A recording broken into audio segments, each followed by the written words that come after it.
پنجم آچراتی بیلت فروختستیم خلقی تاجیک خب بکنه آنمی خب کردگی مردمی تاجیک به آنمی روز ما را آورده رسوندن دیگه مملکت ها یک کمکه گناه میشود مبراین میتینگ میکنن ما خب میکنیم انده قرض میکنن 10,000 برسی را برین برسی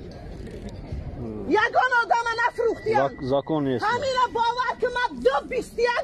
در زنگ میزنم لش نه بچه پریزیدنت همین خبرم میرسانم مرحمت بیارد از این کسش آدم بمانن خلق 4,500 5,000 بیلت فروشن 8,000 نفروشن تا 13 تا 20 ماهی اپریل پال فروختگی 8,000 سامانی فروختگی بیلت یگان آدم نیست که 4,500 بیلت گرفته باشه خم میکنن بچه های بیچاره خم میکنن انده برسی را برسید انده خم کنن گرد نزنن که نبرن محکم و نکنن یه هفته شیدمی جمعه را میان فقط میگن که بیلت 4,500 کسی را اودا میبینم خیلی از 100,000 اودا زیاده دادار بیلت چند سون خلق احمق میکنه 8,000 میگن خلق احمق کنه خواه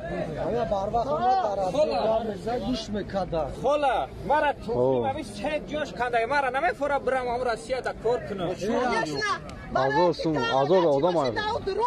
فقط کلونترا پلا میخورن چه بیلت 4,500 کسی بیلت نگیره بیلت 8,000 گرفتن یوتر فروختگی 8,000 نمیدونم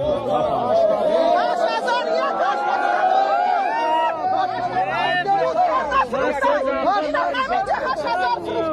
همینجا 7,500 فروختایش چرا خلقی بیچاره را نمیکنن برای چی خلقی بیچاره را نمیگن که بس 4,500 بیلت بگی همه مردمی همینجا بانکا قرض گرفتیم بیلت پول گرفته رفته استیم همه بر وقت اومد در یگان آدم نیست خدمت حاضیت دو تفروختیت بدشدی خانه تفروختی آمدی که 5,000 بیلت بگیرم 2 هفته دیگه همینجا به 5,000 بیلت گرفتن نمیتون 8,000 میفروشن در اینجا کلانتر هستم که دعوای خلق کمبغل بشنون شکایتی خلقی